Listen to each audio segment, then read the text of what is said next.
এইকেইদিন ইমান গৰম দিছে বন্ধু বান্ধৱীসকল, বাহিৰত ওলাবই নোৱাৰি।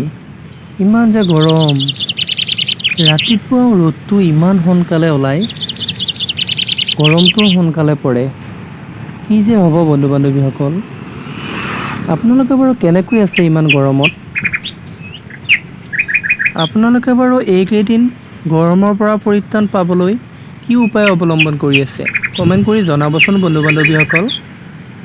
পিছে বন্ধু বান্ধৱীসকল, ইমান গৰমতো আমি ডিউটি কৰিব লাগে। ৰাতিপুৱা 7 বজাৰ পৰা 3 বজালৈ আমাৰ ৰাতিপুৱাৰ ডিউটি আছিলে। সেয়েহে ডিউটি কৰি গা পা ধুই আজি যিহেতু শনিবাৰ, সেয়ে ঘৰলৈ যাবলৈ ওলালোঁ। অহাকালি যিহেতু ৰবিবাৰ, অহাকালি বন্ধ আছে কাম, সেয়ে ঘৰলৈ যাবলৈ ওলালোঁ। ভাবিলোঁ আপোনালোকক মই থকা ঠাইখিনিৰ অকণমান প্ৰাকৃতিক পৰিৱেশটো দেখুৱাওঁ। আহকচোন চাওঁ বন্ধু বান্ধৱীসকল।